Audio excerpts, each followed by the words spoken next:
Hello students, welcome back to C S junction. कैसे हैं आप सब? उम्मीद करता हूं कि पढ़ाई फुल स्विंग में चल रही होगी। तो स्टूडेंट, आज की इस वीडियो में हम class 12 Bihar board computer science का मॉडल पेपर को स्टेप बाय स्टेप सॉल्व करने वाले हैं। मॉडल पेपर कोई नॉर्मल पेपर नहीं होता है, ये आपको डायरेक्टली बताता है कि एग्ज़ाम का पैटर्न कैसा होता है, कौन से चैप्टर से ज़्यादा क्वेश्चन आते हैं और एमसीक्यू यानी मल्टीपल चॉइस क्वेश्चन का लेवल क्या होता है। तो जो बच्चे मॉडल पेपर को सीरियसली सॉल्व करते हैं उनके लिए एग्ज़ाम हॉल में पेपर पहले देखा हुआ लगता है। मुझे पता है कि बिहार बोर्ड के स्टूडेंट्स मेहनती होते हैं, बस थोड़ा सा डायरेक्शन मिल जाए उन्हें तो रिज़ल्ट ऑटोमेटिक इम्प्रूव हो जाता है उनका। तो स्टूडेंट्स, इस वीडियो में मैं सिर्फ आंसर नहीं बताऊंगा, मैं आपको ये भी सिखाऊंगा कि कौन सा ऑप्शन करेक्ट है, बाकी ऑप्शंस क्यों गलत हैं और एग्ज़ाम में ट्रैप ऑप्शन से कैसे बचना है। तो इसलिए वीडियो को थोड़ा भी स्किप नहीं करना है और लास्ट तक वीडियो में बने रहना है।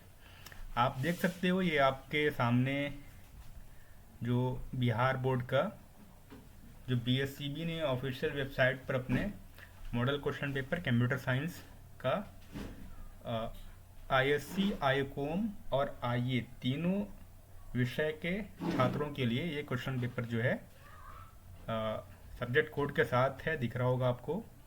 सब्जेक्ट कोड 122, 221 और 328, और यहाँ पे तीनों स्ट्रीम का नाम भी मेंशन है, आईए, आईकॉम और आईएससी। तीनों के स्टूडेंट्स के लिए ये कंप्यूटर साइंस का मॉडल पेपर बहुत ही हेल्पफुल होगा। चलिए देखते हैं, इसमें वन बाय वन करके क्वेश्चन को बताते हैं कि कौन से क्वेश्चन का करेक्ट ऑप्शन क्या होना चाहिए, और सिमिलर टाइप जो उसमें ऑप्शन रहता है वो भी बताएंगे, ताकि आपको जब आप अपने बोर्ड की परीक्षा में बैठें तो क्वेश्चन आपको पूरा नया ना लगे और वहाँ पे आप कोई गलती नहीं करें। तो चलिए स्टार्ट करते हैं। पहला क्वेश्चन इसका है, स्टैक में डेटा जोड़ने को क्या कहते हैं? What is the operation called when data is added to the stack? तो इसमें चार ऑप्शन दिए गए हैं, ऐड, पॉप, पुश और नन ऑफ दीज। तो इसका जो करेक्ट ऑप्शन होगा वो होगा पुश। जब आप स्टैक पढ़ेंगे या पढ़े होगे तो आपको पता होगा कि स्टैक में चार ऑपरेशन होते हैं, उसमें से जो पुश ऑपरेशन है वो हम लोग तब यूज़ करते हैं जब हम लोगों को स्टैक में डेटा को ऐड करना होता है। तो क्वेश्चन नंबर 1 का जो करेक्ट आंसर है वो है ऑप्शन सी यानी पुश। ठीक है, इसके बाद क्वेश्चन नंबर 2 में आते हैं, क्यू में नया नोड कहाँ जोड़ा जाता है? Where is a new node added in a queue? तो इसमें भी चार ऑप्शन दिए गए हैं, पहला है फ्रंट, दूसरा है रियर, तीसरा है मिडिल और चौथा है बोथ फ्रंट एंड रियर।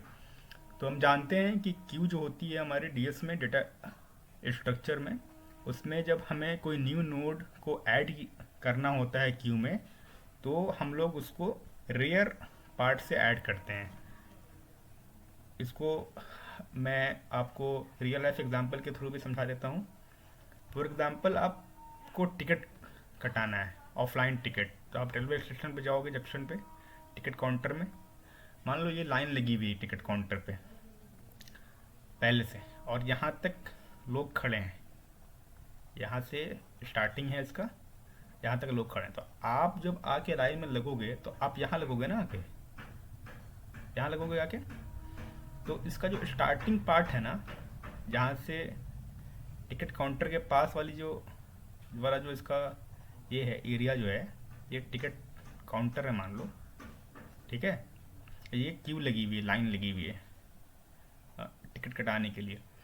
तो स्टार्टिंग वाला जो पार्ट होता है इसका, ये वाला पार्ट, इसको हम लोग क्या बोलते हैं? इसको बोलते हैं फ्रंट पार्ट, ठीक है। और जो पीछे वाला जो पार्ट होता है क्यू का, उसको हम लोग ये वाला पार्ट, इसको हम लोग बोलते हैं रेयर पार्ट, ठीक है। तो आप भी अगर जाके लगोगे लाइन में तो आप तो यहाँ से लगोगे ना, यहाँ तो नहीं खड़े होगे जाके आप, वहाँ तो लोग पहले से खड़े हैं, यहाँ तक लाइन में पहले से लोग थे, तो आप तो यहाँ पे जाके लगोगे। तो इस पार्ट को हम लोग जब डीएस में जो क्यू होता है डेटा स्ट्रक्चर में, तो उसमें भी सेम इसी तरह सेम होता है कि कोई न्यू डेटा को जब हम लोगों को ऐड करना होता है या कोई न्यू नोड को ऐड करना होता है क्यू में, तो हम लोग कौन से इंट से करते हैं ऐड, उसको रेयर इंट से ऐड करते हैं। आई होप कि ये जो मैंने आपको एग्जांपल दिया बताया ये समझ में आया होगा आपको। अब चलते हैं हम अपने क्वेश्चन नंबर 3 की तरफ। क्वेश्चन नंबर 3 है हमारा, यदि लिस्ट में कोई तत्व ना हो तो उसे क्या कहते हैं? What is it called when a list has no element? इसका भी 4 ऑप्शन दिया गया है, zero list, empty list, null list and none of this. तो इसका करेक्ट ऑप्शन क्या होना चाहिए? अगर पता है आपको तो कमेंट में बताइए। तो बच्चों इसका करेक्ट ऑप्शन जो है ये होगा ऑप्शन बी, यानी एम्प्टी लिस्ट, है ना। क्योंकि जीरो लिस्ट जो है वो लिंक लिस्ट में कोई टर्म नहीं है हमारा, और नल लिस्ट भी जो है वो इसका ऑप्शन नहीं होगा। इसका करेक्ट ऑप्शन जो है वो ऑप्शन नंबर बी होगा। चलिए अब नेक्स्ट क्वेश्चन यानी क्वेश्चन नंबर 4 की तरफ बढ़ते हैं। क्वेश्चन नंबर 4 है हमारा, लिंक लिस्ट किस प्रकार के डेटा की संरचना है? What type of data structure is a link list? इसमें भी 4 ऑप्शन दिया हुआ है, non linear, linear, hierarchical and none of this. तो बच्चों इसका जो करेक्ट ऑप्शन है वो है ऑप्शन नंबर बी, यानी लीनियर। आप जब लिंक लिस्ट पढ़ेंगे या लिंक लिस्ट आपने पढ़ी होगी तो आपको पता है कि डेटा स्ट्रक्चर जो है वो 2 तरह का होता है, एक लीनियर डेटा स्ट्रक्चर एंड दूसरा नॉन लीनियर डेटा स्ट्रक्चर। तो लिंक लिस्ट जो है हमारी वो लीनियर डेटा स्ट्रक्चर के अंडर आती है। ओके, अब हमारे जो नेक्स्ट क्वेश्चन है क्वेश्चन नंबर 5, वो है निम्नलिखित में से कौन गैर रेखीय डेटा संरचना है? Which of the following is a non linear data structure? इसमें भी 4 ऑप्शन हैं, tree, link list, array and Q. तो बच्चों इसका जो करेक्ट ऑप्शन होगा वो ऑप्शन नंबर ए होगा, क्योंकि लिंक लिस्ट में ट्री और ग्राफ वगैरह को नॉन लीनियर डेटा स्ट्रक्चर के अंदर रखा गया है, और लिंक लिस्ट, एरे और क्यू और स्टैक वगैरह को लीनियर डेटा स्ट्रक्चर में रखा गया है। तो क्वेश्चन नंबर 5 का जो करेक्ट ऑप्शन होगा वो होगा ऑप्शन ए, यानी ट्री इसका करेक्ट ऑप्शन होगा। क्वेश्चन नंबर 6 की तरफ बढ़ते हैं। क्वेश्चन नंबर 6 कह रहा है कि C++ में सी आउट और सी इन का उपयोग करने के लिए किस हेडर फाइल का उपयोग किया जाता है? Which header file is needed for C out and C in C++?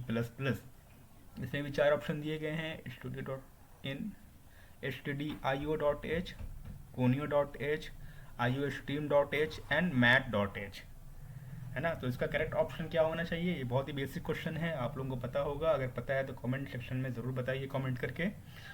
तो बच्चों इसका जो करेक्ट ऑप्शन है वो है ऑप्शन नंबर सी, क्योंकि iostream.h जो है वो हेडर फाइल है जिसका इस्तेमाल हम लोग अपने प्रोग्राम में सी इन और सी आउट को यूज़ करने के लिए, अगर ये हेडर फाइल नहीं रहेगी तो हम सी आउट और सी इन का यूज़ नहीं कर सकते हैं, क्योंकि आईओ स्ट्रीम का मतलब ही होता है input output stream dot H. Okay, अब चलते हैं हमारे क्वेश्चन नंबर 7 की ओर। क्वेश्चन नंबर 7 है हमारा, निम्नलिखित में कौन C++ में लूप संरचना है? Which of the following is A loop construct in C++? तो इसमें भी हमारा 4 ऑप्शन दिया हुआ है, पहला है इफ, दूसरा है स्विच, तीसरा फॉर एंड चौथा ऑप्शन है ब्रेक। तो इसका जो करेक्ट ऑप्शन होगा बच्चों वो होगा ऑप्शन नंबर सी, यानी 4। ठीक है, क्योंकि लूप है, लूप ये जो है पहला वाला ये कंडीशन है, ये भी कंडीशन है और ये भी कंडीशन है, बट लूप जो है वो इसमें से 4 लूप होती है। तो ऑप्शन नंबर सी इसका करेक्ट ऑप्शन होगा। क्वेश्चन नंबर 8 है हमारा, C++ में इंट डेटा टाइप का आकार क्या है? What is the size of an int data type in C++? तो इसका भी 4 ऑप्शन दिया हुआ है, 6 byte, 4 byte, 8 byte and 1 byte. ये बहुत ही बेसिक क्वेश्चन है, अगर आपको इसका ऑप्शन पता है करेक्ट ऑप्शन तो कमेंट सेक्शन में हमें ज़रूर बताइए। और तो चलिए इसका बताता हूँ इसका करेक्ट ऑप्शन क्या होगा। इसका करेक्ट ऑप्शन जो है ऑप्शन बी है, यानी 4 बाइट है। ठीक है, क्वेश्चन नंबर 9 की तरफ, C++ में उपभोगकर्ता से इनपुट लेने के लिए निम्नलिखित में से क्या उपयोग किया जाता है? Which of the following is use to take input from the user in C plus plus? इसमें भी चार ऑप्शन दिए गए हैं हमारे पास, C out, C in, scan f and print f. तो बच्चों इसका जो करेक्ट ऑप्शन होगा वो ऑप्शन नंबर बी यानी सी इन होगा, क्योंकि इनपुट लेने के लिए हम लोग सी इन का यूज़ करते हैं। यूज़र से जब कोई इनपुट लेना होता है प्रोग्राम में तो सी इन ही यूज़ करते हैं हम लोग। क्वेश्चन नंबर 10 जो है हमारा वो है सी प्लस प्लस में क्लास को परिभाषित करने के लिए किस कीवर्ड का उपयोग किया जाता है? Which keyword is use to define a class in C plus plus? इसमें भी चार ऑप्शन दिए गए हैं हमारे पास। तो इसका जो करेक्ट ऑप्शन होगा वो होगा ऑप्शन बी यानी क्लास कीवर्ड हम यूज़ करते हैं जब हमें क्लास को डिफाइन करना होता है। क्वेश्चन नंबर 11, निम्नलिखित में से कौन एक डेटाबेस मॉडल का प्रकार है? Which of the following is a type of database model? इसमें भी हमारे पास चार ऑप्शन दिया गया है, तो इसका करेक्ट ऑप्शन जो होगा वो हमारा ऑप्शन नंबर डी होगा यानी all of these. Okay. Question number 12, निम्नलिखित में से कौन एसक्यूएल डेटा प्रकार नहीं है? Which of the following is not a SQL data type? इसमें भी हमारे पास चार ऑप्शन दिए गए हैं, तो इसका जो करेक्ट ऑप्शन होगा वो होगा एरे, बिकॉज एसक्यूएल में इंटीजर, बुलियन और वायर कैर जो है ये डेटा टाइप होता है, बट एरे जो है वो डेटा टाइप नहीं है। क्वेश्चन नंबर 13, एसक्यूएल में किसी टेबल से सभी रिकॉर्ड को हटाने के लिए किस कमांड का उपयोग किया जाता है? Which command is use to remove all record from a table in SQL? इसमें भी हमारे पास चार ऑप्शन है, truncate, drop, delete and remove. तो इसका जो करेक्ट ऑप्शन होगा वो होगा ऑप्शन नंबर ए यानी ट्रंकेट। जब हम लोग सीक्वल पढ़ेंगे तो उसमें जब हम लोग कमांड पढ़ेंगे तो उसमें हर एक कमांड का यूज़ बताएंगे कि किस कमांड का क्या यूज़ है। अभी के लिए समझ लीजिए कि इस क्वेश्चन नंबर 13 का जो करेक्ट ऑप्शन है वो होगा ट्रंकेट। क्वेश्चन नंबर 14, डेटाबेस से डेटा प्राप्त करने के लिए किस एसक्यूएल कमांड का उपयोग किया जाता है? Which SQL statement is use to retrieve data from a database? इसमें हमारे पास चार ऑप्शन है, insert, select, update and delete. तो क्वेश्चन नंबर 14 का जो ऑप्शन करेक्ट ऑप्शन होगा बच्चों वो होगा ऑप्शन नंबर बी यानी सिलेक्ट। हम लोग सिलेक्ट कमांड का यूज़ करते हैं जब हम लोगों को किसी डेटाबेस से डेटा को रिट्रीव करना होता है। ओके। क्वेश्चन नंबर 15 हम देखते हैं, निम्नलिखित में कौन बिट वाइज ऑपरेटर है? Which of the following is the bit wise operator? बच्चों ये बहुत ही बेसिक क्वेश्चन है, अगर इसका जवाब पता है आपको तो कमेंट सेक्शन में ज़रूर बताएं हमें। तो क्वेश्चन नंबर 15 का जो करेक्ट ऑप्शन होगा वो होगा ऑप्शन नंबर बी। अब क्वेश्चन नंबर 16 की तरफ बढ़ते हैं। क्वेश्चन नंबर 16 है हमारा, निम्नलिखित में से कौन बूलियन बीजगणित में पहचान तत्व है? Which of the following is the identity element in Boolean algebra? इसमें भी हमारे पास चार ऑप्शन दिए गए हैं और इसका जो करेक्ट ऑप्शन है वो ऑप्शन नंबर बी है। क्वेश्चन नंबर 17, बूलियन बीजगणित में AI का परिणाम क्या होगा? What is the result of AI in Boolean algebra? तो क्वेश्चन नंबर 17 का जो करेक्ट ऑप्शन होगा बच्चों वो होगा ऑप्शन नंबर ए यानी ए।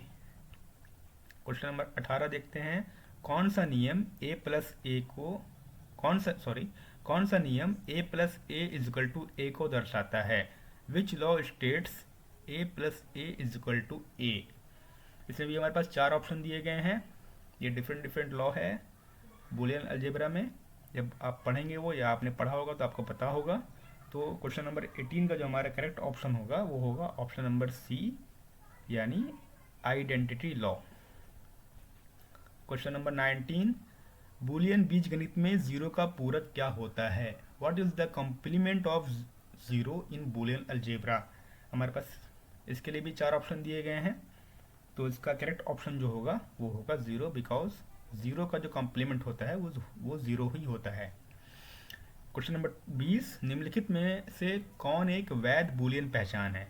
विच of the following is a valid Boolean identity? इसके लिए भी हमारे पास चार ऑप्शन दिए गए हैं और जो इसका करेक्ट ऑप्शन होगा बच्चों वो होगा ऑप्शन नंबर डी यानी a+1 is equal to A. Question number 21 देखिए, क्वेश्चन नंबर 21 को अब देखते हैं। क्वेश्चन नंबर 21 कह रहा है कि कौन सा उपकरण विभिन्न नेटवर्कों को आपस में जोड़ता है। Which device is use to connect different networks together. इसके लिए भी हमारे पास चार ऑप्शन दिए गए हैं, राउटर, रिपीटर, हब, स्विच। तो इसका जो करेक्ट ऑप्शन होगा बच्चों वो होगा ऑप्शन नंबर ए यानी राउटर। ये सारा जो है चारों ऑप्शन जो आपको दिख रहा है, router, repeater, hub and switch, ये चारों हमारे कंप्यूटर नेटवर्क में नेटवर्किंग डिवाइस है। तो जब हम कंप्यूटर नेटवर्क पढ़ेंगे तो उसमें हम एक एक को अच्छे से डिटेल में पढ़ेंगे कि इसका यूज़ क्या होता है। अभी के लिए क्वेश्चन नंबर 21 का जो करेक्ट ऑप्शन है वो है राउटर। क्वेश्चन नंबर 22 में आते हैं आप। क्वेश्चन नंबर 22 है हमारा, नेटवर्क में आईपी का अर्थ क्या होता है। ये बहुत ही बेसिक क्वेश्चन है और आई थिंक ये आप सभी को पता होगा as a computer science student. What does IP stand for in networking. तो इसका जो करेक्ट ऑप्शन है ये है इंटरनेट प्रोटोकॉल। आईपी एड्रेस आपने देखा होगा, बहुत ही कॉमनली यूज वर्ड होता है आईपी एड्रेस। तो आईपी एड्रेस में जो आईपी होता है वो होता है इंटरनेट प्रोटोकॉल। क्वेश्चन नंबर 23 जो हमारा है, क्वेश्चन नंबर 23 जो हमारा है वो है, कौन सी टोपोलॉजी सभी उपकरणों को जोड़ने के लिए एक केंद्रीय हब का उपयोग करती है। Which topology uses a central hub to connect all devices. Option number A है mesh topology, option B is star topology, option C is bus topology and option D is ring topology. तो बच्चों इसका जो correct option होगा वो हमारा होगा option number D यानी रिंग टोपोलॉजी। ये भी नेटवर्किंग का है, जब हम टोपोलॉजी पढ़ेंगे नेटवर्किंग में तो उसमें देखेंगे हम कि कौन सी टोपोलॉजी का क्या यूज़ होता है। अभी के लिए इसका ऑप्शन करेक्ट ऑप्शन जो है वो है रिंग टोपोलॉजी। क्वेश्चन नंबर 24 यानी 24 नंबर क्वेश्चन में आते हैं। क्वेश्चन नंबर 24 कह रहा है कि ईमेल भेजने के लिए किस प्रोटोकॉल का उपयोग किया जाता है। ये बहुत ही बेसिक क्वेश्चन है कंप्यूटर साइंस स्टूडेंट के लिए और आई थिंक आप सबको पता होगा ये। Which protocol is use to send email. जब हम लोग ईमेल भेजते हैं तो उसमें कौन सा प्रोटोकॉल यूज़ होता है। Option number 1, option number A है HTTP hyper text transfer protocol, option number B है SMTP simple mail transfer protocol, option number C है SNTP and option number D है FTP यानी फाइल ट्रांसफ़र प्रोटोकॉल। तो बच्चों इसका जो करेक्ट ऑप्शन होगा वो होगा आपका ऑप्शन नंबर बी यानी simple mail transfer protocol. Question number 25 की तरफ बढ़ते हैं अब। लैन का पूर्ण रूप क्या है, what is the full form of LAN. तो लैन जो है वो नेटवर्किंग कंप्यूटर नेटवर्क में पढ़ेंगे हम लोग, ठीक है। तो इसका जो फुल फॉर्म पूछ रहा है तो लैन का जो फुल फॉर्म होता है बच्चों वो होता है लोकल एरिया नेटवर्क यानी ऑप्शन नंबर ए इसका करेक्ट होगा। अब क्वेश्चन नंबर 26 की तरफ बढ़ते हैं। ये बोल रहा है C++ में सी आउट का उपयोग किस लिए किया जाता है। Word is cout use for in C++। तो अभी मैंने ऊपर बताया है क्वेश्चन में, जब वो हेडर फाइल वाला क्वेश्चन था उसमें था iostream.h था, तो उसमें मैंने बताया है कि IO जो है वो इनपुट आउटपुट के लिए यूज़ किया जाता है और यहाँ पे पूछ रहा है C++ में सी आउट का यूज़ क्या है, जिसमें चार ऑप्शन दिया हुआ है, to input data, to run a loop, to save a file और टू डिस्प्ले आउटपुट। तो क्वेश्चन नंबर 26 का जो करेक्ट ऑप्शन होगा बच्चों वो होगा आपका और हाँ क्या बोल रहा है, what is the cout use for in C++। में सी आउट का उपयोग किस लिए किया जाता है।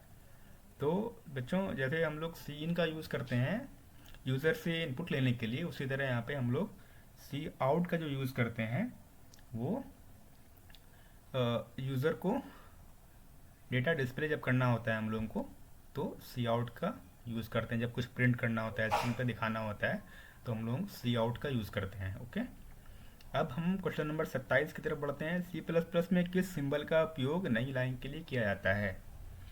ओके, तो देखिए विच symbol is use for new line in C++। तो इसमें चार ऑप्शन दिया गया है, /n/r/t एंड /b। तो बच्चों इसका जो करेक्ट ऑप्शन होगा वो होगा /n यानी ऑप्शन ए। जब हमको लाइन चेंज करनी होती है प्रोग्राम में, सी प्लस प्लस के प्रोग्राम में, तो हम लोग वहाँ पे /n का यूज़ करते हैं। क्वेश्चन नंबर 28 की तरफ पढ़ते हैं आप। क्वेश्चन नंबर 28 है हमारा, सी प्लस प्लस में एक वेरिएबल को डिक्लेयर करने के लिए कौन कीवर्ड उपयोग होता है? Which keyword is use to declare a variable in C plus plus? तो इसमें भी हमारे पास 4 ऑप्शन दिया गया है, C out, int, main and return. तो बच्चों इसका जो करेक्ट ऑप्शन होगा वो होगा ऑप्शन नंबर बी, क्योंकि सी आउट तो सी आउट का यूज़ तो हम लोग करते हैं जब हमें डिस्प्ले करना होता है, और मेन तो हमारा फंक्शन है, और रिटर्न जो है हमारा वो वैल्यू रिटर्न करता है। तो इसमें जो कीवर्ड यूज़ होता है वेरिएबल डिक्लेयर करने के लिए वो होता है इंट। ठीक है, क्वेश्चन नंबर 29 की तरफ आते हैं। बोल रहा है सी प्लस प्लस प्रोग्राम का एंट्री पॉइंट क्या होता है? What is the entry point of a C plus plus program? बच्चों ये बहुत ही बेसिक क्वेश्चन है। आई थिंक ये हर एक कंप्यूटर साइंस स्टूडेंट को पता होना चाहिए, और आप लोगों को पता भी होगा। अगर आप लोगों को पता है तो कमेंट सेक्शन में कमेंट करके बताइए, क्योंकि ये क्वेश्चन इसलिए भी बहुत बेसिक और इम्पॉर्टेंट भी माना जाता है, क्योंकि प्रोग्राम जब हम लिखते हैं तो हमें ये पता होता है, या अगर पता नहीं है तो फिर हमें पता होना चाहिए कि प्रोग्राम जो रन करना शुरू करता है, जो एग्जीक्यूट करना शुरू करता है, वो कहाँ से शुरू करता है। तो बच्चों इसका जो करेक्ट ऑप्शन है वो ऑप्शन नंबर बी होगा। बी क्यों होगा? क्योंकि देखिए मेन फंक्शन, किसी भी प्रोग्राम का जो मेन फंक्शन होता है ना, वहाँ से ही प्रोग्राम जो है वो एग्जीक्यूट करना, रन करना शुरू करता है। अब सी प्लस प्लस में भी हम लोग ये मेन फंक्शन का यूज़ करते थे, सॉरी सी में भी करते थे और सी प्लस प्लस में भी करते हैं। लेकिन आपको पता है ये बात कि सी प्लस प्लस और सी में दोनों में हम लोग मेन फंक्शन को बहुत अलग अलग लिखते हैं। सी का प्रोग्राम जब हम लोग लिखते हैं तो जो मेन फंक्शन है हमारा वो सबसे ऊपर लिखते हैं हम लोग, वो हेडर फाइल लगाने के बाद ही। बट सी प्लस प्लस का जब प्रोग्राम लिख रहे होते हैं हम लोग, तो यही हेडर फाइल जो हमारा मेन फंक्शन होता है, हेडर फाइल के जस्ट बाद नहीं लग के ये लास्ट में लगाते हैं हम लोग। तो अगर आप लोगों को पता होगा कि ये क्यों लगाते हैं, ये क्यों होता है ऐसा, क्योंकि दोनों जो है वो मेन फंक्शन ही होता है। और हम ये भी अभी कह रहे हैं कि प्रोग्राम का जो फ्लो होता है, प्रोग्राम जो रन करना शुरू करता है, वो हमारा मेन फंक्शन से ही शुरू करता है। तो सी में तो ये बात समझ में आती है कि वो स्टार्टिंग में ही रहता है, वहीं से प्रोग्राम का मतलब फ्लो स्टार्ट होता होगा। बट सी प्लस प्लस में तो ये चीज़ नहीं होता। सी प्लस प्लस में तो मेन फंक्शन नीचे लिखा जाता है लास्ट में। तो ये क्यों होता है? तो इसका मेन रीज़न ये है कि सी प्लस प्लस जो है हमारा वो बॉटम अप अप्रोच को फॉलो करता है, इसलिए इसका प्रोग्राम एग्जीक्यूशन जो होता है, प्रोग्राम का फ्लो जो होता है, वो नीचे से ऊपर की तरफ होता है। इसलिए इसका मेन फंक्शन कहाँ रहता है? वो नीचे में रहता है। और सी जो है हमारा वो स्टार्टिंग से यानी टॉप टू बॉटम फ्लो रहता है इसका, यानी ऊपर से नीचे तक जाता है। इसीलिए सी में जब हम लोग फंक्शन लिखते हैं, मेन फंक्शन, वो स्टार्टिंग में लिखते हैं, और सी प्लस प्लस में जो हम लोग मेन फंक्शन लिखते हैं वो सबसे लास्ट में लिखते हैं, नीचे में लिखते हैं हम लोग, बिकॉज सी प्लस प्लस जो है हमारा वो बॉटम अप अप्रोच को फॉलो करता है। आई होप कि ये क्लियर हो गया होगा आप लोगों को। तो बढ़ते हैं अब हमारे क्वेश्चन नंबर 30 की तरफ।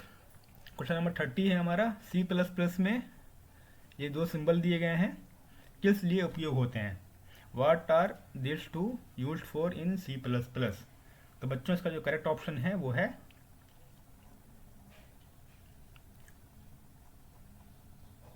इसका C++ में ये जो इन्वर्टेड कॉमा के अंदर है यहाँ, और ये भी डबल इन्वर्टेड कॉमा के अंदर ही है, बट यहाँ पे ये चीज़ इसमें कुछ लिखा हुआ है या नहीं है वो समझ में नहीं आ रहा है मुझे। तो इस क्वेश्चन को जो है, इस क्वेश्चन का आंसर जो है मैं अलग से पोस्ट कर दूंगा, आप उसमें देख लीजिएगा। अभी यहाँ पे पीडीएफ में ये या तो रीड नहीं कर पाया है या फिर ये खाली है, समझ में नहीं आ रहा है। तो इस क्वेश्चन को हम अभी के लिए छोड़ते हैं, आगे नेक्स्ट क्वेश्चन की तरफ बढ़ते हैं। Question number 31 C plus plus में कितने प्रकार के लूप होते हैं? How many types of loops are there in C plus plus? Question number 31। तो बच्चों इस पर भी हमारे पास 4 ऑप्शन दिया गया है, 2, 3, 4, 5। ये बहुत ही इंपॉर्टेंट क्वेश्चन है, क्योंकि हम जब लूप पढ़ते हैं सी प्लस प्लस में तो उसमें हम टाइप पढ़ते हैं, टाइप ऑफ लूप्स। और ये क्वेश्चन जो है कि बहुत ही ज़्यादा चांस रहता है, हायर चांस कि क्वेश्चन एग्ज़ाम में आपके दे, क्योंकि ये बहुत बेसिक क्वेश्चन है लूप के पॉइंट मतलब लूप जब हम लोग चैप्टर पढ़ते हैं उसके पॉइंट ऑफ व्यू से। तो बच्चों इसका जो करेक्ट ऑप्शन होगा वो ऑप्शन नंबर सी होगा, बिकॉज सी प्लस प्लस में 3 तरह के लूप होते हैं। ठीक है, अब क्वेश्चन नंबर नेक्स्ट जो है हमारा वो क्वेश्चन नंबर 32 है। सी प्लस प्लस में मेन फंक्शन का डिफ़ॉल्ट रिटर्न टाइप क्या है? What is the default return type of the main function in C plus plus?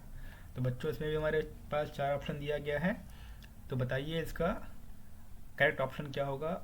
अगर आपको पता है तो कमेंट सेक्शन में कमेंट करके ज़रूर बताइए हमें। तो बच्चों इसका जो करेक्ट ऑप्शन होगा वो होगा इंट। ठीक है, नेक्स्ट क्वेश्चन है हमारा 33, question number 33। C plus plus में मेमोरी एड्रेस पर मौजूद मान को एक्सेस करने के लिए कौन सा ऑपरेटर उपयोग किया जाता है? Which operator is use to access the value at a memory address in C plus plus? इसके में भी हमारे पास 4 ऑप्शन दिए गए हैं, और इसका जो करेक्ट ऑप्शन होगा बच्चों वो होगा ऑप्शन नंबर बी, यानी ये जो सिंबल है इसको हम लोग बोलते हैं एस्ट्रिक बोलते हैं। टेक्स्ट बॉक्स ओपन नहीं है और पता नहीं क्यों हो भी नहीं पा रहा है, तो मैं इससे ही लिख देता हूँ एस्ट्रिक। ये स्टार का जो सिंबल रहता है ना वही सिंबल है। ये जब आप पॉइंटर पढ़ेंगे ना तो वहाँ पे आपको ये डिटेल में समझ में आएगा। अभी के लिए याद रखिए, ये जो स्टार का सिंबल है ये सी प्लस प्लस में मेमोरी एड्रेस पर मौजूद जो वैल्यू होता है उसको बताने के लिए इस ऑपरेटर का हम लोग इस्तेमाल करते हैं। नेक्स्ट क्वेश्चन है हमारे question number 34। C plus plus में कौन सा लूप एक ब्लॉक को निश्चित संख्या में निष्पादित करने के लिए उपयोग किया जाता है? Which loop in C plus plus is use to execute a block of code a specific number of time? इसके लिए भी हमारे पास 4 ऑप्शन दिए गए हैं, वाइल, डू वाइल, फोर और स्विच। तो बच्चों इसका जो करेक्ट ऑप्शन होगा वो होगा डू वाइल। ठीक है, नेक्स्ट क्वेश्चन की तरफ बढ़ते हैं, question number 35। C plus plus में स्ट्रिंग फंक्शन का उपयोग करने के लिए कौन हेडर फाइल आवश्यक है? Which header file is required to use a string function in C plus plus? बच्चों इसमें भी हमारे पास 4 ऑप्शन मौजूद हैं, string.h, conin.h, math.h and stdio.h। तो बच्चों इसका जो करेक्ट ऑप्शन होगा वो होगा ऑप्शन नंबर सी, बिकॉज अगर हमें कुछ स्ट्रिंग फंक्शन यूज़ करना होता है सी प्लस प्लस के प्रोग्राम में तो हम लोग math.h हेडर फाइल को अपने प्रोग्राम में लिखते हैं। तो बच्चों यहाँ तक हमारा 50% क्वेश्चन जो था मॉडल पेपर का वो सॉल्व हो चुका है, क्योंकि 70 क्वेश्चन होता है, 35 क्वेश्चन सॉल्व कर चुके हैं हम लोग। तो अगर आप ये मॉडल पेपर को 2-3 बार सॉल्व कर लोगे ऐसे ही, तो ये मैं गारंटी दे सकता हूँ कि कंप्यूटर साइंस का पेपर आपको बोर्ड एग्ज़ाम में जब आप देंगे, बैठेंगे, जब आप क्लासरूम में, जब आप एग्ज़ाम हॉल में बैठेंगे एग्ज़ाम देने के लिए, तो आपको ये बिल्कुल ही ईजी लगेगा। लेकिन इसके लिए कम से कम आपको इस मॉडल पेपर जो है ये जो बोर्ड ने जारी किया है अपनी ऑफिशियल वेबसाइट पे, इसको 2 से 3 बार आपको सॉल्व करना ही पड़ेगा, तभी आपको वो कॉन्फिडेंस आएगा। और इसमें से जब क्वेश्चन कोई ना कोई क्वेश्चन तो मैच करेंगे इसमें से बहुत से क्वेश्चन, बिकॉज ये सब जो भी इसमें जो क्वेश्चन ये लोगों ने दिए हैं वो बहुत ही बेसिक और बहुत ही कॉमन क्वेश्चन दिए हैं। ठीक है, तो चलते हैं चलते हैं हमारे नेक्स्ट क्वेश्चन की तरफ, जो क्वेश्चन नंबर 36 है। स्टैक में किसी तत्व को हटाने के लिए किस ऑपरेशन का उपयोग किया जाता है? In a stack which operation is use to remove an element? इसके लिए भी हमारे पास 4 ऑप्शन दिया गया है, push, pop, peak and insert. तो बच्चों इसका जो करेक्ट ऑप्शन होगा वो होगा ऑप्शन नंबर ए। तो पुश है, दूसरा पॉप है, तीसरा पिक है, चौथा इंसर्ट है। तो हमसे पूछ ये रहा है कि which option is use to remove an element, कौन सा ऑपरेशन यूज करेंगे हम किसी एलिमेंट को क्या करने के लिए, रिमूव करने के लिए। तो बच्चों रिमूव करने के लिए हम लोग जब स्टैक से किसी एलिमेंट को निकालना होता है या डिलीट करना होता है या फिर वो रिमूव करना होता है, तो हम लोग उसमें पॉप ऑपरेशन को यूज़ करते हैं। पुश ऑपरेशन कब यूज़ करते हैं? पुश के बारे में बताया था शायद मैंने आपको, जब इंसर्ट करना होता है, जब स्टैक में हम लोगों को एलिमेंट डालना होता है। ये हमारा स्टैक है, स्टैक इज जस्ट लाइक के आपका जो घर में भी देखते होंगे आप, जो बिस्किट का या किसी चीज़ का जो डब्बा होता है, इस तरह आप समझ लीजिए इसको। रियल लाइफ एग्जांपल के थ्रू समझा रहा हूँ ताकि आपको याद रहे, माइंड में बैठ जाए। तो ये स्टैक है। तो जब हम लोग को तो इस स्टैक में यानी इस डब्बे में जब हम लोग को कुछ डालना होगा, बिस्किट या कुछ भी मान लीजिए, तो हम लोग क्या करेंगे? पुश ऑपरेशन का यूज़ करेंगे। क्या करेंगे? पुश ऑपरेशन का यूज़ करते हैं। Push operation is use to add an element in stack. And जब इसी स्टैक से कोई डेटा को हम लोग को रिमूव करना रहेगा यानी निकालना रहेगा, तो उसके लिए हम लोग क्या करेंगे? पॉप ऑपरेशन का यूज़ करेंगे। Pop is use to remove an element from stack. Stack से किसी डेटा को, किसी एलिमेंट को रिमूव करने के लिए पॉप ऑपरेशन का यूज़ किया जाता है। ओके, चलिए नेक्स्ट क्वेश्चन की तरफ बढ़ते हैं। नेक्स्ट क्वेश्चन है हमारा, बाइनरी ट्री में रूट नोड क्या है? What is the root node in a binary tree? इसके लिए भी हमारे पास 4 ऑप्शन दिए गए हैं। तो बच्चों इसका जो करेक्ट ऑप्शन होगा वो होगा ऑप्शन नंबर डी, दी टॉप मोस्ट नोड। जब बाइनरी ट्री पढ़ेंगे आप डीएस में, ट्री जो है वो हमारा नॉन लीनियर डेटा स्ट्रक्चर है। उसमें जब आप पढ़ेंगे ट्री के बारे में तो उसमें ये हम लोग डिटेल में पढ़ेंगे। अभी के लिए समझ लीजिए कि इसका जो करेक्ट ऑप्शन है वो है ऑप्शन नंबर बी, यानी दी top most node. Next question है हमारा, कौन सा डेटा स्ट्रक्चर प्रथम आगत प्रथम निर्गत सिद्धांत का पालन करता है? Which data structure follow the first in first out principle? देखिए, इसको याद करने के लिए आप शॉर्ट में याद रखिए, फर्स्ट इन फर्स्ट आउट को क्या बोलते हैं हम लोग? शॉर्ट में बोलते हैं हम लोग फीफो। क्या बोलते हैं? फीफो बोलते हैं, फर्स्ट इन फर्स्ट आउट। तो क्वेश्चन को याद रखने के लिए आप याद रखिएगा शॉर्ट में, जहाँ फर्स्ट इन फर्स्ट आउट लिखा रहेगा उसको फीफो के नाम से याद रखिए आप, ताकि आपको याद रहेगा। तो क्वेश्चन ये पूछ रहे हैं हमसे कि which data structure follows the first in first out principle. तो 38 क्वेश्चन नंबर जो है हमारा, उसका जो करेक्ट ऑप्शन होगा वो होगा क्यू। क्यों होगा क्यू? मैंने जब आपको ऊपर बताया था एक क्वेश्चन में, क्यू वाले क्वेश्चन में, वहाँ पे मैंने ड्रॉ किया था, फिर से मैं ड्रॉ कर दे रहा हूँ कि देखिए स्टैक और क्यू में यही बस मतलब मेथड डिफरेंस भी है। स्टैक में क्या होता है, मैंने अभी ऊपर ड्रॉ किया है स्टैक, फिर से ड्रॉ नहीं करूँगा। स्टैक में क्या होता है कि सबसे पहला जो एलिमेंट जाएगा ना वो सबसे नीचे जाके बैठेगा। मान लीजिए आपने एक बिस्किट डाला है यहाँ इस जार में, ठीक है, ये जार है। तो आपको मैंने बताया था अभी कि मान लीजिए कि ये एक जार है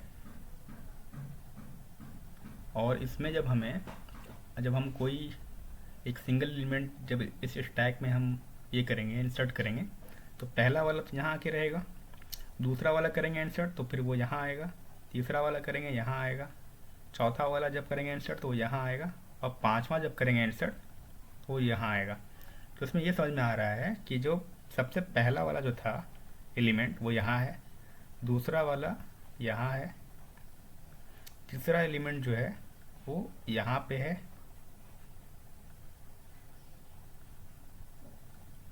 और इसी तरह चौथा एलिमेंट जो है मेरा वो यहाँ पे है, और पांचवा एलिमेंट जो है मेरा वो यहाँ पे है।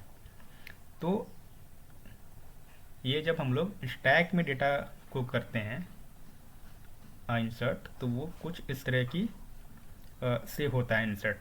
तो जब हमें इस स्टैक से अब डेटा को बाहर करना होगा, यानी डेटा या एलिमेंट को जब हमको इस स्टैक से रिमूव करना होगा, तो आप देखिए कि जब जो सबसे लास्ट में जो वो डेटा उसमें गया है वो क्या होगा, वो सबसे पहले बाहर आएगा।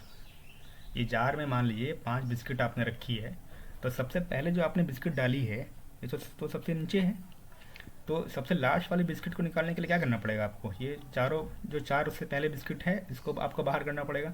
तो सबसे पहले कौन सा बाहर आएगा, जो सबसे लास्ट में गया है यानी 5वां नंबर वाला। तो स्टैक जो है वो जो प्रिंसिपल है वो स्टैक फॉलो करता है लास्ट इन फर्स्ट आउट यानी लीफो। इसको शॉर्ट में याद रखिएगा, लीफो प्रिंसिपल फॉलो करता है लास्ट इन फर्स्ट आउट। ठीक है, स्टैक जो है वो हमारा लीफो प्रिंसिपल फॉलो करता है यानी last in first out principle follow करता है। और जब हम क्यू में आएंगे तो क्यू में इसका सेम अपोजिट है। अपोजिट रहने का रीज़न ये है, अपोजिट रहने का रीज़न ये है यहाँ पे, क्योंकि क्यू जो है हमारा वो ये इसका क्या है, ये फ्रंट पार्ट है इसका, है ना। क्यू का हमारा ये फ्रंट पार्ट है और ये हमारा क्यू का रियर पार्ट है, जहाँ से एलिमेंट इसमें ऐड होता है ना, ये रियर पार्ट है। तो देखिए क्यू में क्या सीन है ना कि हम किसी भी लाइन में, या आपको जो मैंने अभी रियल लाइफ वाला एग्जांपल दिया था ऊपर में क्यू वाले क्वेश्चन में, तो उसमें मैंने आपको ये एग्जांपल दिया था ना कि मान लीजिए सपोज डैट कि आप एक रेलवे जंक्शन पे टिकट काउंटर पे लाइन में खड़े हैं। तो ये क्यू है हमारी लाइन है उसकी, वो टिकट काउंटर में जो टिकट लेने की लाइन लगी हुई है। तो सबसे पहले जो बंदा आएगा ना वो यहाँ पर रहेगा, ठीक है। फिर उसके बाद जो बंदा है वो यहाँ पे रहेगा, फिर उसके बाद जो बंदा है वो यहाँ पे रहेगा, इसी तरह से चलता जाएगा ये। इसके बाद जो आएगा वो यहाँ लगेगा, उसके बाद जो आएगा यहाँ लगेगा। समझ लीजिए इसको, बहुत इजी कॉन्सेप्ट है और रियल लाइफ एग्जांपल से मैं समझा रहा हूँ ताकि आपको समझना और याद रखना आसान रहे आपके लिए। इसके बाद जो बंदा यहाँ रहेगा, इसके बाद जो बंदा यहाँ, इसी तरह आप अगर आएंगे यहाँ तक, मान लीजिए कि इस टिकट काउंटर पे लाइन में लोग पहले से लगे हुए हैं और आप जब आएंगे तो आप यहाँ पे लगेंगे आके, ठीक है। यहाँ से आप होंगे इंटर लाइन में और आप यहाँ पे आके लगेंगे, ये आप है मान लीजिए, समझने के लिए। तो देखिए इसमें क्या हो रहा है, क्यू में क्या हो रहा है हमारा कि जो पहले लगेगा वो पहले बाहर निकलेगा, जो लाइन में पहले लगता है वो टिकट लेगा और पहले निकलेगा बाहर। आप लास्ट में आए हैं तो जब लाइन जब आगे बढ़ेगी तो आप लास्ट में आए हैं तो लास्ट में बाहर निकलेंगे आप। ये ऐसा नहीं होगा कि आप लास्ट में आए हो और पहले टिकट लेके आप मतलब निकल जाओगे, तो ये तो नहीं होता ना। तो इसीलिए मैंने ये वाला आपको एग्जांपल दिया है ताकि आपको ये याद रहेगा और आप रियल लाइफ एग्जांपल से जो होते हैं स्टूडेंट वो इजीली कनेक्ट कर पाते हैं उसको। तो क्यू जो है, इसीलिए क्यू जो है वो फर्स्ट इन फर्स्ट आउट यानी फीफो प्रिंसिपल को फॉलो करता है, यानी जो पहले आके लगता है वो पहले टिकट लेके बाहर होता है। तो स्टैक और क्यू में जो मेजर डिफरेंस है हमारा वो यही है कि स्टैक जो है वो लीफो ऑपरेशन को फॉलो करता है और क्यू जो है हमारा वो फीफो ऑपरेशन को फॉलो करता है, यानी फर्स्ट इन फर्स्ट आउट को। इसलिए इस क्वेश्चन नंबर 38 का जो ऑप्शन है, ऑप्शन नंबर बी जो है वो करेक्ट होगा, ठीक है। क्वेश्चन नंबर 39 की तरफ जाते हैं। क्वेश्चन नंबर 39 जो है हमारा वो है ग्राफ में एज क्या है, in a graph what is an edge. तो इसका जो करेक्ट ऑप्शन है वो ऑप्शन नंबर बी है, यानी ए कनेक्शन बिटवीन टू नोड्स, दो नोड्स को के बीच का जो कनेक्शन होता है उसको हम लोग बोलते हैं एज, ठीक है। क्वेश्चन नंबर 40 है, सबसे छोटा कंप्यूटर नेटवर्क कौन है, which one is the smallest computer network. तो 40 नंबर क्वेश्चन का जो करेक्ट ऑप्शन होगा वो ऑप्शन नंबर बी होगा, यानी LAN. LAN stand for local area network, okay. Question number 42 है हमारा, C++ में ऑब्जेक्ट क्या होता है, what is an object in C++। तो इसमें भी हमारे पास 4 ऑप्शन दिए गए हैं, तो इसका करेक्ट ऑप्शन जो है वो है option number D, what is an object in C++। तो ऑब्जेक्ट जो होता है बच्चों वो क्या होता है, वो क्लास का एक इंस्टेंस होता है। तो 42 नंबर क्वेश्चन जो है उसका जो करेक्ट ऑप्शन होगा वो होगा ऑप्शन नंबर ए, यानी an instance of A class. Question number 43 की तरफ चलते हैं अब। क्वेश्चन नंबर 43 है हमारा, C++ में क्लास को परिभाषित करने के लिए कौन कीवर्ड प्रयोग होता है, which keyword is used to define a class in C++। तो इसका जो करेक्ट ऑप्शन है हमारा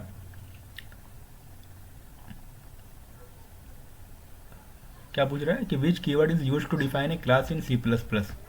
तो देखिए सी प्लस प्लस प्रोग्राम जब हम लोग लिखते हैं तो उसमें आपने देखा होगा कि क्लास को जब डिफाइन करना होता है हम लोगों को, तो वहाँ तो उसमें हम लोग क्लास कीवर्ड यूज़ करते हैं, है ना। पहले क्लास लिखते हैं, फिर उसका क्लास नेम लिखते हैं। तो क्लास जो है वो हमारा सी प्लस प्लस में क्या है, कीवर्ड है। तो 43 का जो करेक्ट ऑप्शन होगा वो ऑप्शन नंबर सी होगा। क्वेश्चन नंबर 44 जो है हमारा वो है कि सी प्लस प्लस में क्लास क्या होती है। In C plus plus what is a class. तो ऑप्शन 4 ऑप्शन इसका दिया हुआ है। तो उसमें जो देखते हैं क्या ऑप्शन है। ऑप्शन नंबर ए है a blueprint for creating object, a variable, a function and a header file. तो ये बहुत बेसिक क्वेश्चन है सी प्लस प्लस का। इसका करेक्ट ऑप्शन क्या होगा, अगर पता है आपको तो कमेंट में बताइए। तो 44 का जो करेक्ट ऑप्शन होगा वो होगा सी प्लस प्लस जो है वो ए ब्लूप्रिंट है फॉर क्रिएटिंग एन ऑब्जेक्ट। तो 44 का जो करेक्ट ऑप्शन है वो ऑप्शन नंबर ए है। 45 नंबर क्वेश्चन है हमारा, सी प्लस प्लस में ऑब्जेक्ट बनाने को सही सिंटैक्स क्या है। Which of the following is correct syntax to create an object in C plus plus. इसके लिए भी हमारे पास 4 ऑप्शन दिए गए हैं।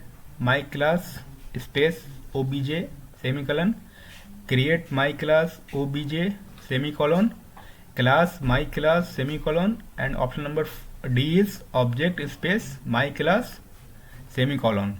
तो सी प्लस प्लस में जो करेक्ट सिंटैक्स होता है ऑब्जेक्ट को क्रिएट करने का वो होता है हमारा ऑप्शन नंबर ऑप्शन नंबर ए होता है। क्योंकि जब ऑब्जेक्ट बनाना होता है हमें तो हम लोग क्या लिखते हैं, उस क्लास का नाम लिखते हैं, फिर स्पेस देते हैं और ऑब्जेक्ट का जो भी नाम देना होता है वो देते हैं और सेमीकोलन उसमें लगाते हैं। ठीक है। क्वेश्चन नंबर 46 हमारा है, एरे में पहले एलिमेंट का इंडेक्स क्या होता है। What is the index of the first element in an array. 46 का ऑप्शन जो होता है, इसमें 4 ऑप्शन दिए गए हैं। तो इसका जो करेक्ट ऑप्शन होगा बच्चों वो होगा ऑप्शन नंबर ए 0, क्योंकि एरे का जो इंडेक्स होता है वो 0 से शुरू होता है। तो इसीलिए इसका जो करेक्ट ऑप्शन होगा वो ऑप्शन नंबर 0 होगा। क्वेश्चन नंबर 44 की तरफ आते हैं हम, एक मिनट। हाँ, क्वेश्चन नंबर 47 की तरफ आते हैं। 47 नंबर क्वेश्चन कह रहा है, सी प्लस प्लस में 5 साइज का इंटीजर एरे डिक्लेयर करने का सही तरीका क्या है। Which of the following is the correct way to declare an integer array of size 5 in C plus plus. तो आप देख सकते हैं कि इसमें हमारे पास 4 ऑप्शंस दिए गए हैं। तो इसका जो करेक्ट ऑप्शन होगा वो ऑप्शन नंबर, इसमें एक मिनट, सी प्लस प्लस में 5 साइज का, तो देखिए 5 जो यहाँ पे है ये इंटीजर है ना। ये चूँकि ये नंबर में है, डिजिट में है, तो इसका जो डेटा टाइप होगा वो होगा इंट। तो इसलिए इसका जो करेक्ट ऑप्शन होगा 47 नंबर क्वेश्चन का वो ऑप्शन नंबर ए होगा, एरे स्पेस इंट, और उसके अंदर उसका साइज बताना होता है हमें। ठीक है। नेक्स्ट क्वेश्चन 48 नंबर क्वेश्चन में, सी प्लस प्लस में एरे किस प्रकार का डेटा रख सकता है। Which data type can an array hold in C plus plus. इसके लिए भी हमारे पास 4 ऑप्शन है। तो इसका जो करेक्ट ऑप्शन होगा हमारा 48 नंबर क्वेश्चन का वो होगा ऑप्शन नंबर बी होगा हमारा 48 का, एनी सिंगल डेटा टाइप। ठीक है। 49 नंबर क्वेश्चन में आते हैं, कौन सा डेटा स्ट्रक्चर एलिमेंट्स को प्रबंधित करने के लिए टॉप की अवधारणा का उपयोग करता है। Which data structure uses the concept of top to manage element. ठीक है। इसमें भी हमारे पास 4 ऑप्शन दिए गए हैं। तो इसका करेक्ट ऑप्शन क्या होगा, अगर पता है आप तो कमेंट सेक्शन में बताइए। हम देखते हैं कि इसका करेक्ट ऑप्शन क्या होगा। तो 49 नंबर क्वेश्चन का जो हमारा करेक्ट ऑप्शन होगा वो ऑप्शन नंबर बी होगा। ठीक है। क्वेश्चन नंबर 50 में आते हैं, 50 नंबर क्वेश्चन में, अगर आप खाली स्टैक को से पॉप करने की कोशिश करते हैं तो क्या होता है। What happens when you try to pop from an empty stack. एक खाली स्टैक है, मान लीजिए, बना देता हूँ फिर से, मैं इसका फिगर ड्रॉ कर देता हूँ। मान लीजिए स्टैक है आपका, और इसमें कोई एलिमेंट नहीं है। ठीक है, क्वेश्चन को समझिए क्या कह रहा है। क्वेश्चन ये कह रहा है कि ये खाली स्टैक है, इसमें एक भी एलिमेंट नहीं है। ठीक है, तो इसमें से जब आप कोई स्टैक को बाहर निकालने की जब कोशिश करेंगे आप, तो क्या होगा। ठीक है, what happens when you try to top from an empty stack. तो इसका जो करेक्ट ऑप्शन होगा वो होगा ऑप्शन नंबर, ऑप्शन पढ़ लेते हैं पहले क्या है। It adds a new element, ये तो होगा नहीं। It removes a random element, ये भी नहीं होगा क्योंकि कोई भी एलिमेंट नहीं है इसके अंदर। It returns zero, and fourth वाला क्या है, it throws an underflow error. तो देखिए ये पहला और दूसरा तो नहीं होगा, क्योंकि ये यहाँ बोल रहा है कि it adds a new element. तो हमको, तो क्वेश्चन में ये कह रहा है कि जब आप क्या करते हैं उसको पॉप करते हैं। पॉप करने जब हम कर रहे हैं, मतलब बाहर निकालने की जब कोशिश कर रहे हैं, तो क्या होता है। तो यहाँ पे तो जोड़ने की बात कर रहा है, तो ये तो होगा नहीं। बी में भी है कि it's remove a random element, तो इसमें तो कोई एलिमेंट ही नहीं है बिकॉज ये खाली है ना, तो ये भी नहीं होगा। अब ये लास्ट का जो दो ऑप्शन है ना हमारा, इसमें थोड़ा कन्फ्यूज़न है और इसमें में बच्चे रॉन्ग करेंगे। तो इसका जो करेक्ट ऑप्शन होगा वो होगा it throws an underflow error या इट रिटर्न ज़ीरो। तो ये रिटर्न ज़ीरो करेगा। ठीक है, करेक्ट ऑप्शन इसका सी होगा। 51 नंबर क्वेश्चन में आते हैं। क्यू में नया एलिमेंट कहाँ जोड़ा जाता है। In a queue where is the new element inserted. आपको मैंने बताया है ऊपर अभी जब क्यू वाला क्वेश्चन था, उसमें मैंने ड्रॉ करके बताया है आपको। ऊपर स्क्रॉल करके मैं बताता हूँ, यहाँ पे क्यू बताया है मैंने।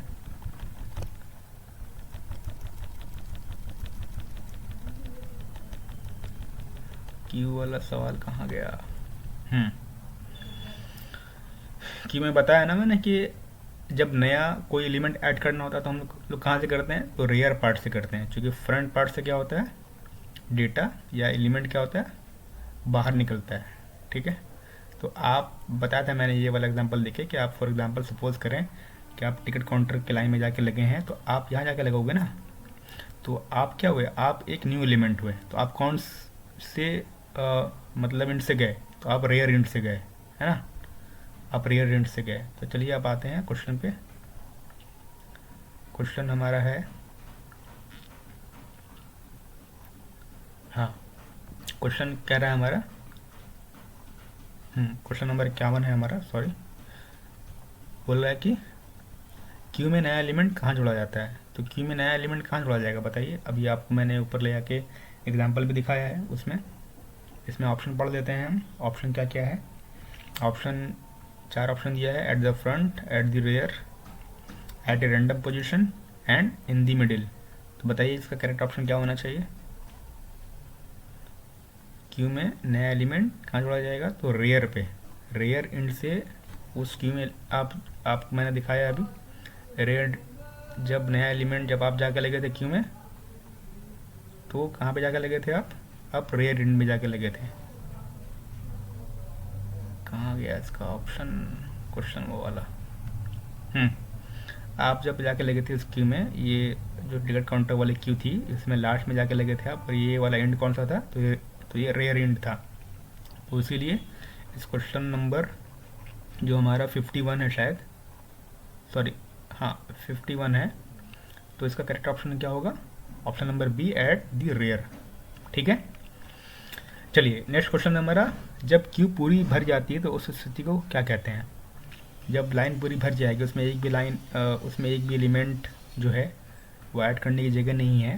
फॉर एग्जांपल आप अगर टिकट काउंटर के लाइन में जाके चाह रहे हैं लगना और लाइन पूरी फुल है, जगह है ही नहीं एक भी, तो आप क्या करेंगे उसमें। तो वो तो रियल लाइफ एग्जांपल है आपका, या तो आप वेट करेंगे, यहाँ पे कोई न्यू लाइन है तो वहाँ जाके आप करेंगे। लेकिन यहाँ पे जो हमारा क्यू का कॉन्सेप्ट है, इसमें क्या होगा इसको देखते हैं। What is the condition called when A Q is full. तो इसमें हमारा 4 ऑप्शन दिया हुआ है, full Q, overflow, underflow and Q limit.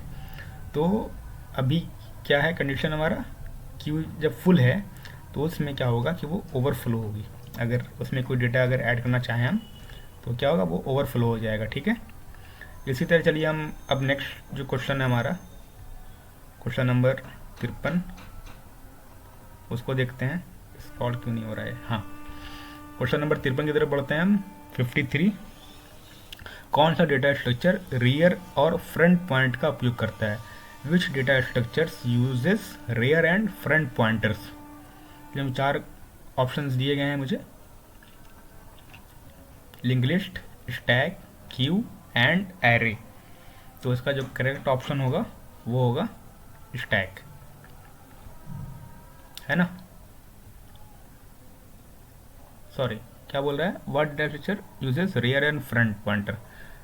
तो स्टैक मतलब पुश पॉप होता है, तो इसका जो करेक्ट ऑप्शन होगा वो हमारा होगा क्यू होगा। क्यू में मैंने दिखाया था आपको अभी कि क्यू का जो आगे वाला हिस्सा होता है उसको हम लोग, ये वाला, इसको हम लोग फ्रंट बोलते हैं, और जो इसका लास्ट वाला हिस्सा होता है जहाँ से कोई भी न्यू एलिमेंट ऐड होता है, इंसर्ट होता है, उसको बोलते हैं हम लोग रेयर एंड, है ना? तो ये इसका जो करेक्ट ऑप्शन होगा वो option number C, that is queue होगा। क्वेश्चन नंबर 54, 54 नंबर सवाल में आते हैं, प्रश्न में आते हैं। लिंक लिस्ट में पहले नोड को क्या कहा जाता है? Which of the following is the first node in a link list called? Option number A head, option number B root, option number C is tail and option number D is start. तो 54 number question का जो correct option होगा बच्चों वो होगा option number first node is, which of the following is the first node in a link list. First node जो होता है हमारा वो टेल होता है, ठीक है?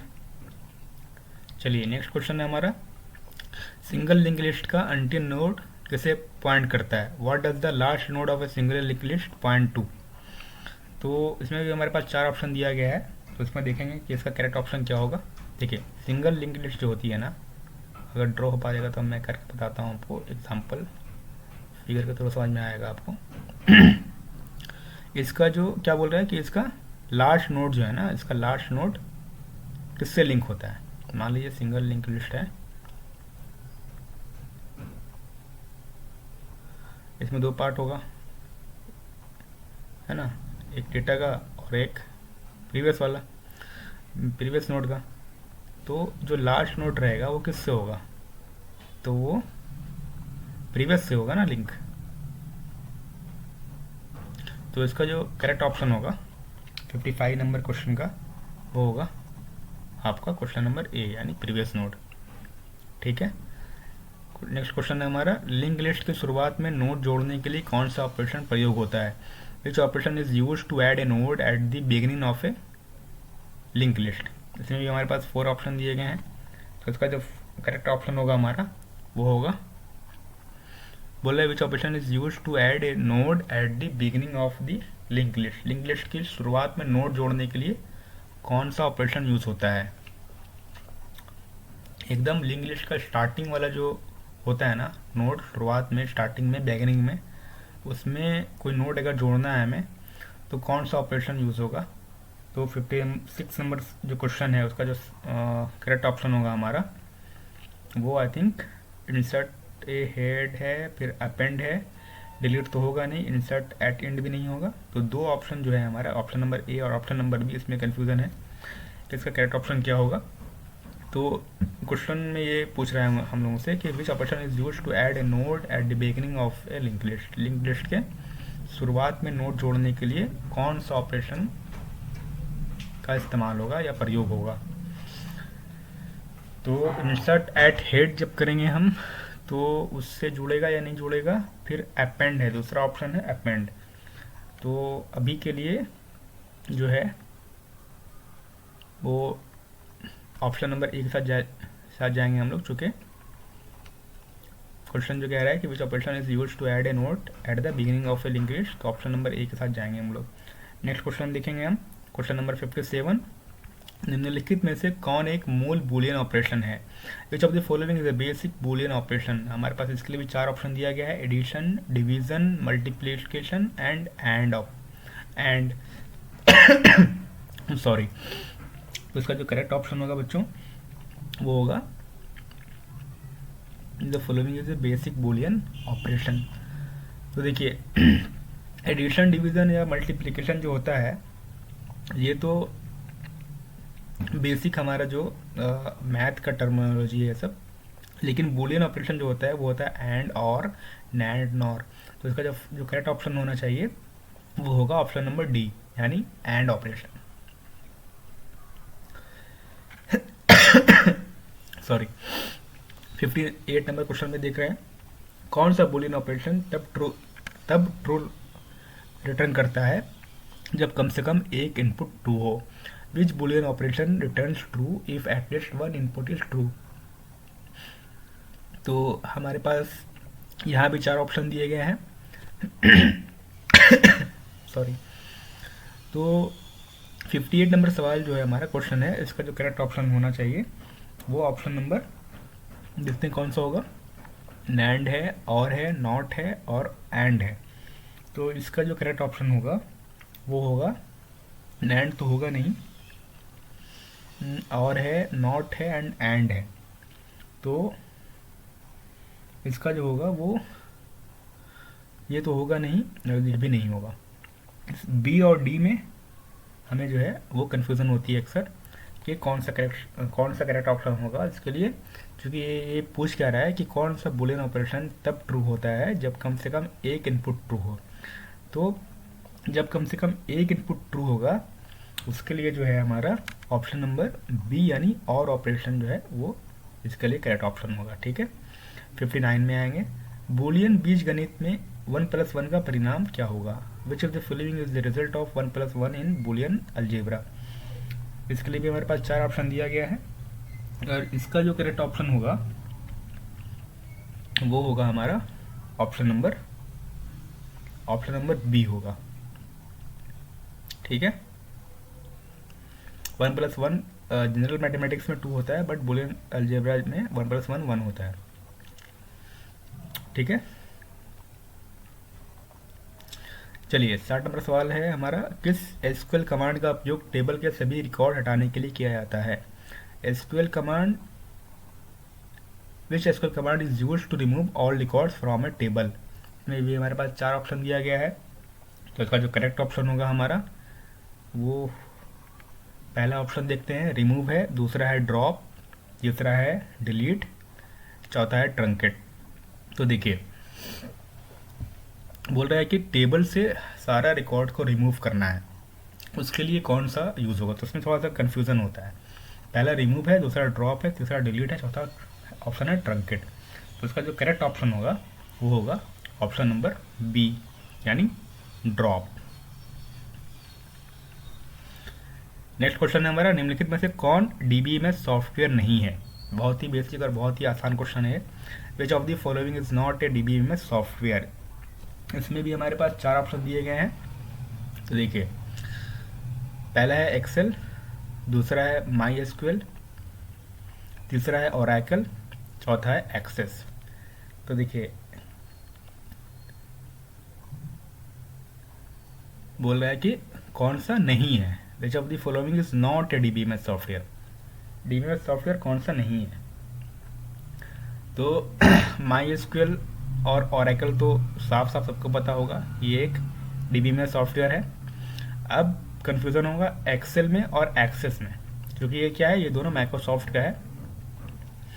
ठीक है, तो इसमें से एक्सेल जो है ना, माइक्रोसॉफ्ट एक्सेस और माइक्रोसॉफ्ट एक्सेल। एक्सेल तो एक शीट है ना, माइक्रोसॉफ्ट के द्वारा वो डेवलप की गई है और एक्सेस भी माइक्रोसॉफ्ट का ही है। तो बोल रहा है कि कौन सा डीबीएमएस सॉफ्टवेयर नहीं है। तो डीबीएमएस का सॉफ्टवेयर जो है ना वो एक्सेल नहीं माना जाएगा, क्योंकि ये एक शीट है। और माइक्रोसॉफ्ट एक्सेस जो है ना, ये हम लोग जो है वो एज ए डेटाबेस ही यूज़ करते हैं हम लोग, बट एक्सेल को नहीं यूज़ करते हैं डेटाबेस के तौर पे।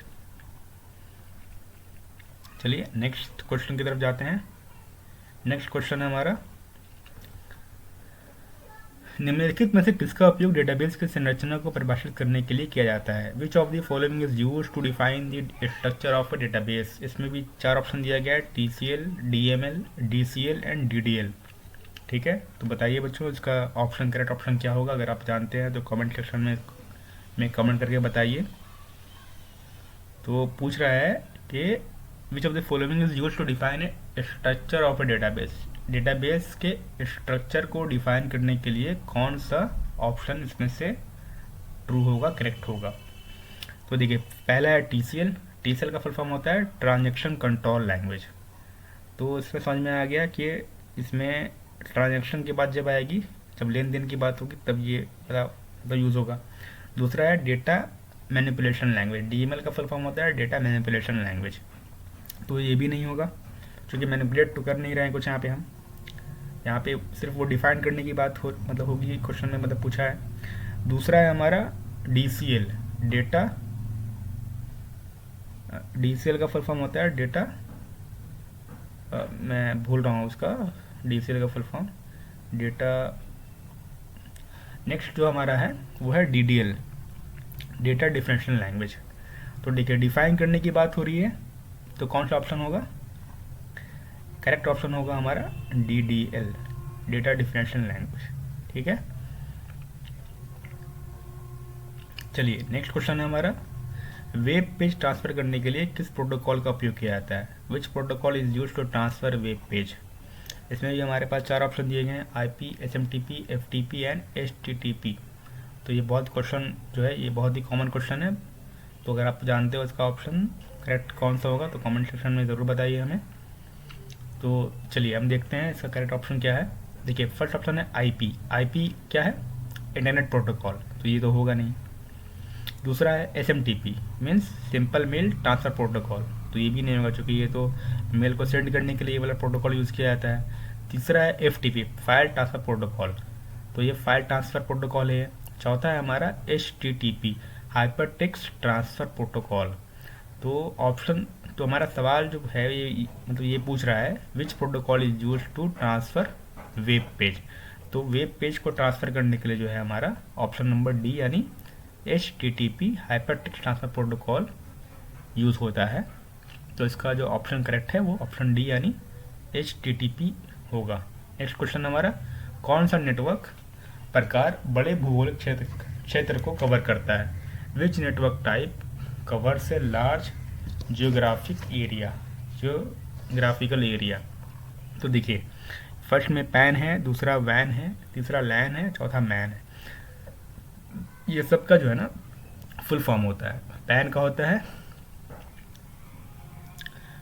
आपका पर्सनल एरिया नेटवर्क, ठीक है। वैन का होता है वाइड एरिया नेटवर्क, लैन का होता है local area network and MAN का होता है मेट्रोपॉलिटन एरिया नेटवर्क। तो क्वेश्चन में हमारा ये पूछा है कि which network type covers a large geographical area. सब जो बड़े भौगोलिक क्षेत्र को कवर करने के लिए कौन सा नेटवर्क टाइप को यूज़ किया जाता है। ठीक है, तो इसका जो करेक्ट ऑप्शन होगा वो होगा आपका मैन यानी metropolitan area network, man is the correct option. Question number 65, computer में डेटा की मूल इकाई क्या है। What is the basic unit of data in a computer. इसके लिए भी हमारे पास 4 ऑप्शन दिए गए हैं। ये तो आप लोगों को सबको पता होगा, है ना, पता है तो कमेंट में बताइए। तो फर्स्ट ऑप्शन है निबल, दूसरा है बिट, तीसरा है वर्ड, चौथा है बाइट। तो सबसे जो मूल इकाई जो इसकी है, बेसिक यूनिट ऑफ डेटा जो है वो होता है आपका बिट। ठीक है, चलिए नेक्स्ट क्वेश्चन है हमारा, कौन सा रजिस्टर अगली निष्पादित होने वाली निर्देश का पता रखता है। Which register holds the address of the next instruction to be executed. इसमें ये हमारे पास 4 ऑप्शन दिए गए हैं। पहला है मेमोरी एड्रेस रजिस्टर, दूसरा है इंस्ट्रक्शन रजिस्टर, तीसरा है प्रोग्राम काउंटर, चौथा है एक्यूमुलेटर।